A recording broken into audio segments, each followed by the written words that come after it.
Si tu veux apprendre ta religion correctement, viens me rejoindre sur ma plateforme en ligne Islami.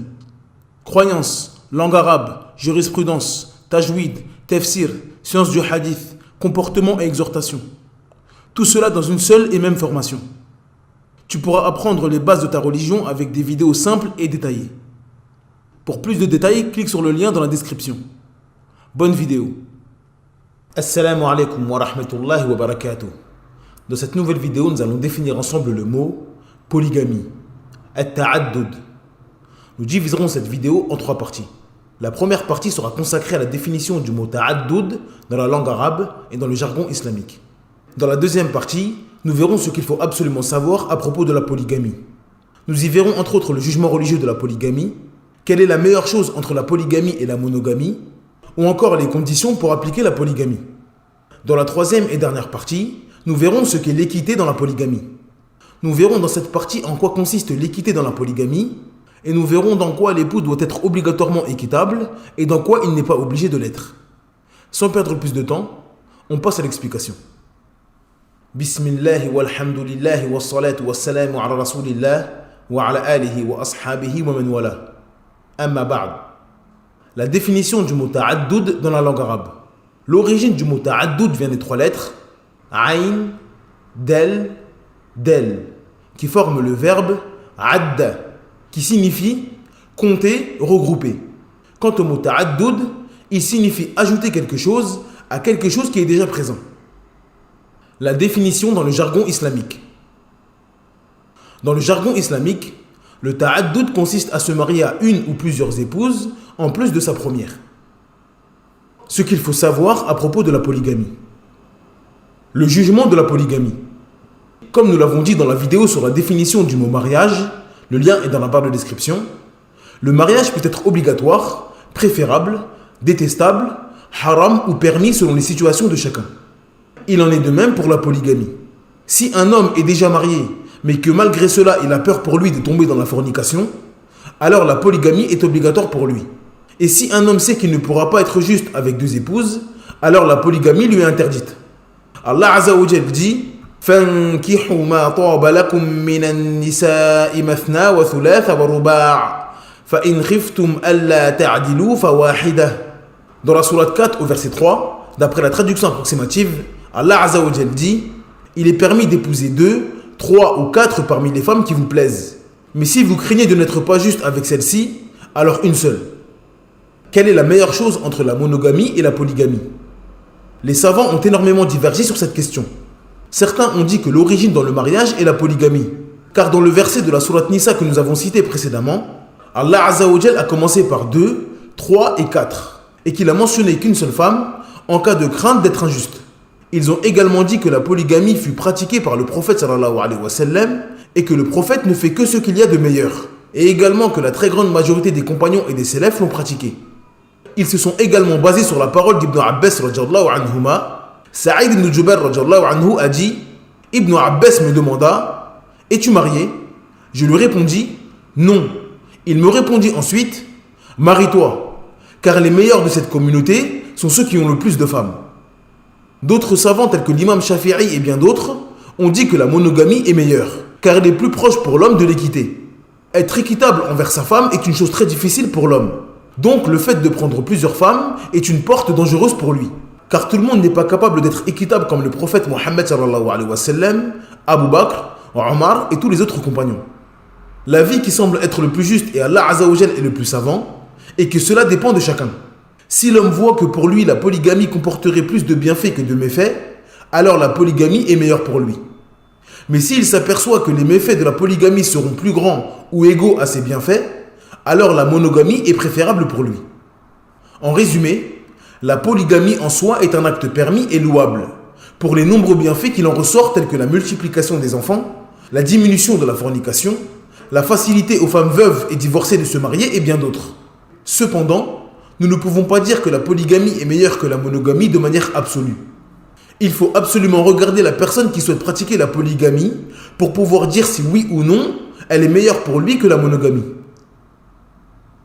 Combien de femmes l'homme peut-il avoir en même temps? Les savants sont tous d'accord pour dire que le nombre maximum de femmes que le musulman peut avoir en même temps est au nombre de 4. Que doit faire celui qui a plus de 4 femmes après s'être converti à l'islam? Si un homme est marié à plus de 4 femmes et se convertit à l'islam, il doit choisir 4 femmes parmi ses femmes et divorcer les autres. Abdullah ibn Umar a dit, Ghaylan ibn Salama al-Thaqafi s'est converti à l'islam et avait 10 femmes dans la Jahiliyyah. Le prophète lui a ordonné d'en choisir uniquement 4 parmi elles. Le jugement de la polyandrie. La polyandrie consiste à ce que la femme possède plusieurs époux. Il y a consensus des musulmans sur l'interdiction pour la femme d'avoir 2 époux ou plus en même temps. La sagesse dans cette interdiction est claire. Comme nous l'avons dit dans la vidéo sur la définition du mot charia, le lien est dans la barre de description, l'islam est venu pour préserver 5 grands principes et il a interdit formellement et sévèrement tout ce qui viendrait contredire ou combattre ces 5 principes. Parmi ces principes, il y a la préservation du sang, de la famille et des liens de parenté. La femme est celle qui enfante contrairement à l'homme. Il ne fait aucun doute que la polyandrie viendrait mettre à mal la filiation et la descendance. Les conditions pour pratiquer la polygamie. Pour qu'un homme puisse pratiquer la polygamie, il doit réunir 2 conditions. La première est la capacité physique et financière, et la deuxième est la capacité à être juste. Celui qui a peur d'être injuste envers ses épouses ou sait qu'il ne va pas l'être, n'a pas le droit de pratiquer la polygamie. La permission de la première femme n'est pas une condition. Cheikh Al-Uthaymin rahimahullah a dit, l'accord de la première femme n'est pas une condition pour que l'époux se marie avec une deuxième femme. Même s'il lui demandait la permission et qu'elle refusait, il aurait quand même le droit de se marier avec une autre femme. Cependant, je vois qu'il convient à l'homme de se concerter avec sa femme, de la convaincre, la rassurer et lui exposer les causes de sa volonté de se marier une deuxième fois.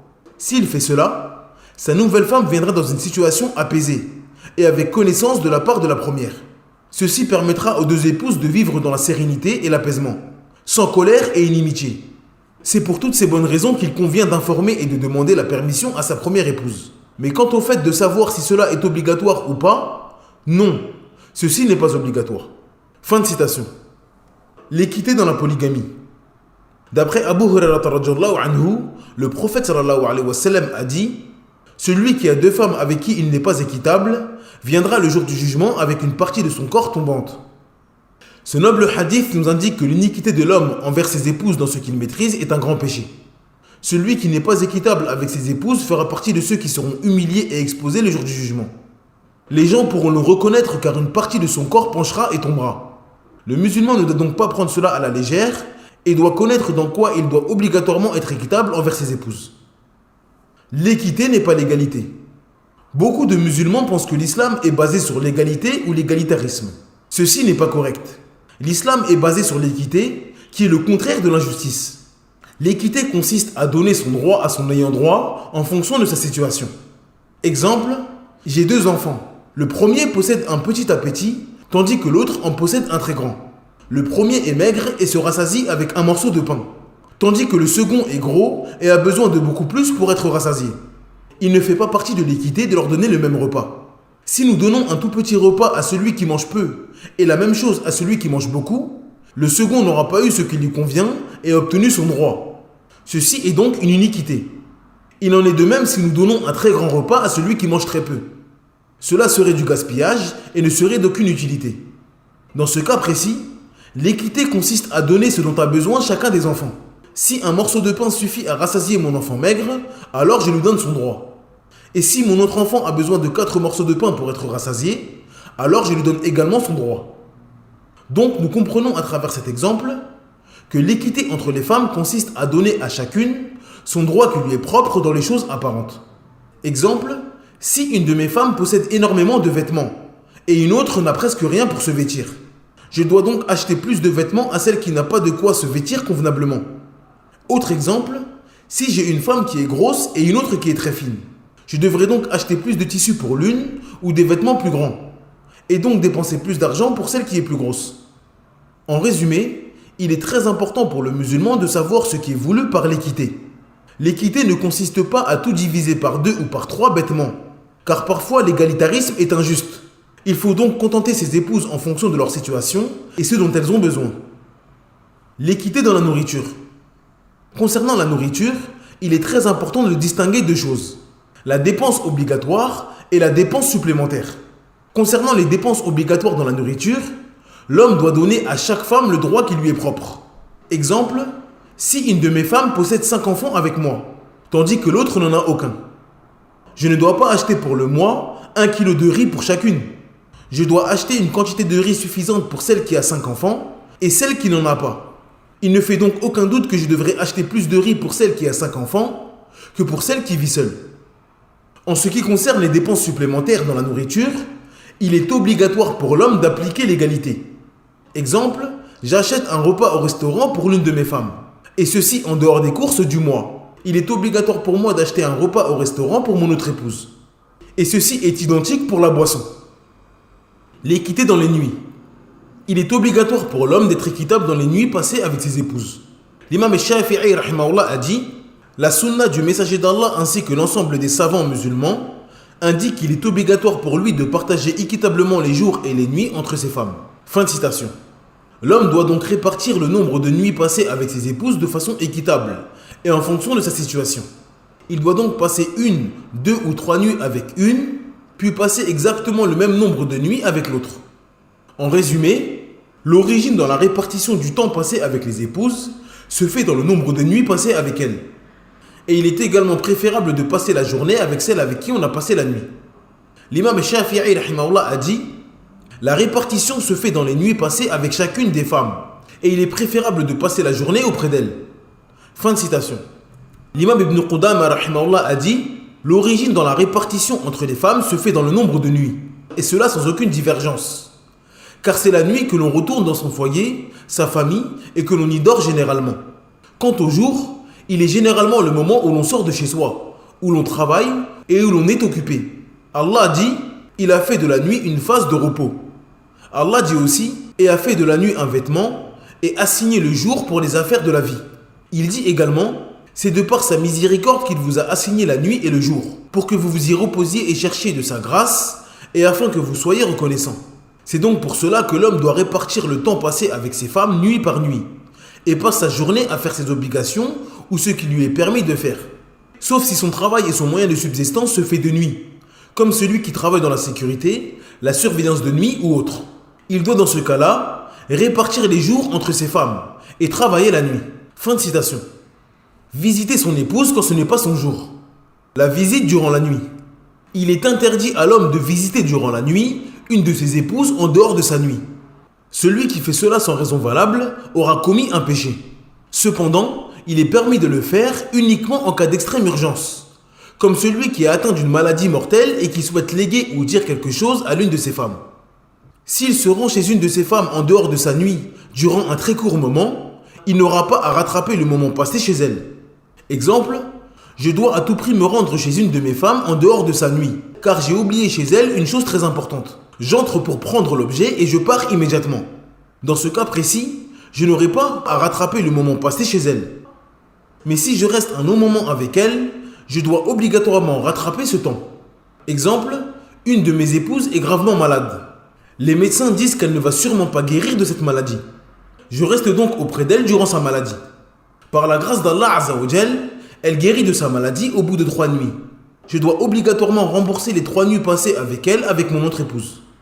A noter que celui qui visite sa femme en dehors de sa nuit sans raison valable doit également rembourser en plus d'avoir un péché. S'il entre chez sa femme sans raison valable un très court instant, il a un péché mais ne rembourse pas. Et s'il reste un long moment tel que 1 heure, 2 heures ou la nuit entière, il a un péché et doit rembourser cela. La visite durant la journée. Il est permis de visiter durant la journée la femme en dehors de son jour uniquement pour un besoin, tel que lui donner de l'argent, lui dire une chose importante ou autre. En dehors de cela, il n'est pas permis de le faire. A noter que si l'homme doit se rendre la journée chez une de ses épouses en dehors de son jour pour un besoin urgent, il n'est pas permis pour lui d'avoir des rapports avec elle, car ce n'est pas son jour et il est présent chez elle uniquement pour quelque chose d'urgent. La nuit de noces avec la nouvelle femme. Anas ibn Malik radhiyallahu anhu a dit: la sunna lorsqu'un homme se marie est de rester avec la vierge durant 7 jours et 3 jours avec la non-vierge. L'imam Ibn Qudama rahimahullah a dit: lorsqu'un homme déjà marié se marie avec une nouvelle femme, il doit stopper les tours de visite qu'il a avec ses femmes. Puis il reste 7 nuits avec sa nouvelle femme si elle est vierge, sans les rattraper avec ses autres femmes. Si sa nouvelle femme n'est pas vierge, Il reste auprès d'elle durant 3 nuits, sans les rattraper avec ses autres femmes. Si elle souhaite qu'il reste avec elle cette nuit, il peut le faire, mais il devra rattraper les 4 jours auprès de son autre femme. Fin de citation. L'équité dans l'habitation. Il est obligatoire pour l'homme de donner à chacune de ses femmes un appartement pour y vivre dans lequel il viendra la visiter lors de son jour. C'est ainsi que faisait le prophète Mohammed sallallahu alayhi wa sallam, et c'est ce qui est le plus convenable pour elle. Il est également permis pour l'homme d'avoir un appartement dans lequel ses femmes viennent à tour de rôle. Exemple, un homme a 4 femmes. Il possède un immeuble avec 5 appartements. Il y a 4 appartements pour chacune de ses femmes et un appartement pour lui. Lorsque le tour d'une de ses femmes arrive, elle quitte son appartement pour se rendre dans l'appartement de son mari. Une fois son jour terminé, elle rentre dans son appartement. À noter qu'il n'est pas permis d'habiter avec ses épouses dans une seule maison, sauf si elles sont toutes d'accord pour cela. Le logement est un droit de la femme qui ne peut tomber qu'avec son accord. Il n'est également pas permis pour l'homme d'habiter chez une de ses femmes et faire venir les autres à tour de rôle. L'imam Al-Kassani Al-Hanafi rahimahullah a dit: si l'époux souhaite faire vivre sa femme avec son autre épouse ou des femmes de sa famille comme sa mère, ses sœurs ou autres et qu'elle refuse, il est obligatoire pour lui de la loger dans un appartement seul. Fin de citation. L'imam Ibn Qudama rahimahullah a dit: il n'est pas permis à l'homme de regrouper ses femmes dans une seule maison sans leur consentement, qu'elles soient jeunes ou âgées, car il y a pour elles une gêne. Le regroupement des femmes peut également amener l'inimitié, le conflit et la jalousie entre elles. Elles verront et entendront leur mari en compagnie de l'autre. Cependant, si elles acceptent, cela est permis, car il s'agit de leurs droits qu'elles peuvent délaisser. De la même manière qu'il est permis à l'homme de dormir avec elles deux dans le même lit si elles sont d'accord. Et si elles acceptent qu'il ait un rapport avec l'une devant l'autre, ceci n'est pas permis. Il s'agit d'une chose vile qui porte atteinte à l'honneur. Ce n'est donc pas autorisé même avec leur permission. Et il est permis pour lui de les loger dans une grande maison avec des appartements individuels. Fin de citation. L'équité n'est pas demandée dans les sentiments. L'homme n'est pas blâmé concernant les choses qu'il ne maîtrise pas. L'équité concerne uniquement les choses que l'homme maîtrise et peut contrôler. Allah Azza wa Jal dit: وَلَن تَسْتَطِيعُوا أَن تَعْدِلُوا بَيْنَ النِّسَاءِ وَلَوْ حَرَصْتُمْ فَلَا تَمِيلُوا كُلَّ الْمَيْلِ فَتَذَرُوهَا كَالْمُعَلَّقَةِ وَإِن تُصْلِحُوا وَتَتَّقُوا فَإِنَّ اللَّهَ كَانَ غَفُورًا رَحِيمًا. Dans la sourate 4 au verset 129, d'après la traduction approximative, Allah Azza wa Jal dit: vous ne pourrez jamais être équitable entre vos femmes, même si vous en êtes soucieux. Ne vous penchez pas tout à fait vers l'une d'elles, au point de laisser l'autre comme en suspens. Mais si vous vous réconciliez et vous êtes pieux, donc Allah est certes pardonneur et miséricordieux. L'imam Sa'di rahimahullah dit à propos de ce verset: Allah nous informe que les époux ne peuvent pas être parfaitement équitables envers leurs femmes. Et ceci car l'équité absolue implique d'être équitable dans l'amour et dans les sentiments envers elles. Et ceci n'est pas possible. C'est pour cela qu'Allah pardonne à l'homme ce qu'il ne maîtrise pas. Fin de citation. L'équité n'est pas obligatoire dans les rapports sexuels. L'imam Ibn Qudama rahimahullah a dit: nous ne connaissons aucune divergence entre les gens de science sur la non-obligation de l'équité avec ces femmes dans les rapports sexuels. Il s'agit du madhhab de l'imam Malik et Shafi'i, car le rapport sexuel concerne le désir et l'envie, et il n'y a pas d'égalité à avoir dans cela. Le cœur et le désir peuvent pencher vers l'une plus que l'autre. Allah a dit: vous ne pourrez jamais être équitable entre vos femmes, même si vous en êtes soucieux. Ubayd al-Sulmani a dit à propos de ce verset: il s'agit de l'amour et du rapport sexuel. Cependant, s'il est capable d'être équitable dans le rapport sexuel entre ses femmes, ceci est meilleur et préférable. Fin de citation. Cheikh al-Islam ibn Taymiyyah rahimahullah a dit: il est obligatoire à l'homme d'être équitable dans la division des jours. S'il passe 1, 2 ou 3 nuits avec une, il doit passer le même nombre de nuits avec l'autre. Cependant, il n'y a pas de mal pour lui s'il en aime une plus que l'autre, et qu'il a plus de rapports avec elle. Fin de citation. A noter que tout ce qui est en dessous du rapport sexuel, comme les préliminaires, les bisous ou les câlins, ont le même jugement dans l'équité. Il n'est donc pas obligatoire à l'homme d'être équitable dans cela avec ses épouses, mais cela est préférable pour lui. L'immense effort des salafs dans l'équité envers leurs femmes. Comme nous l'avons dit précédemment, il y a certaines choses où l'équité n'est pas obligatoire entre les épouses. Cependant, les salafs ne prenaient pas cela à la légère et connaissaient le grand danger de l'iniquité. Ils faisaient donc le maximum d'efforts pour être le plus équitable avec leurs femmes, même dans ce qui n'était pas obligatoire. Jabir ibn Zayd rahimahullah a dit « J'avais 2 femmes et j'étais équitable avec elles, même dans les bisous. » Fin de citation. D'après Haroun ibn Ibrahim rahimahullah, Mohammed ibn Sirin rahimahullah a dit à propos de celui qui a 2 épouses « Il n'est pas apprécié de faire ses ablutions dans la maison d'une sans le faire dans celle de l'autre. » Fin de citation. Mujahid rahimahullah a dit « Les compagnons du prophète aimaient l'équité entre leurs femmes, et cela jusqu'au parfum.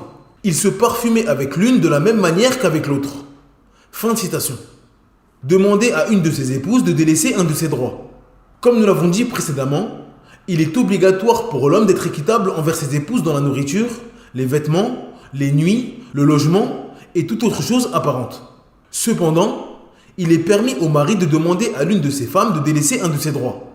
Cheikh al-Islam ibn Taymiyyah rahimahullah a dit « Si l'homme souhaite divorcer une de ses femmes, il en a le droit. Mais s'il se met d'accord avec elle, pour ne pas la divorcer à condition de ne plus partager ses jours de manière équitable et qu'elle est d'accord, cela est autorisé, conformément à la parole d'Allah. Et si une femme craint de son mari abandon et indifférence, alors ce n'est pas un péché pour les deux s'ils se réconcilient par un compromis quelconque. Et la réconciliation est meilleure. L'imam Muslim rapporte d'après Aïcha, ce verset est descendu pour la femme qui vit avec son époux. Ce dernier voulant la divorcer, elle lui dit « Ne me divorce pas, garde-moi et tu seras déchargé des obligations et droits que tu as envers moi. » Fin de citation. Cette vidéo est maintenant terminée. Merci de l'avoir suivie jusqu'à la fin. N'hésitez pas à télécharger le PDF de cette explication. Le lien est dans la barre de description. N'oubliez pas de vous abonner à la chaîne et d'activer la cloche de notification afin de ne rater aucune vidéo. En attendant, je vous dis Assalamu alaikum wa rahmatullahi wa barakatuh. Subhanakallahumma bihamdik. Ashhadu an la ilaha illa ant. Astaghfiruka wa atubu ilaik.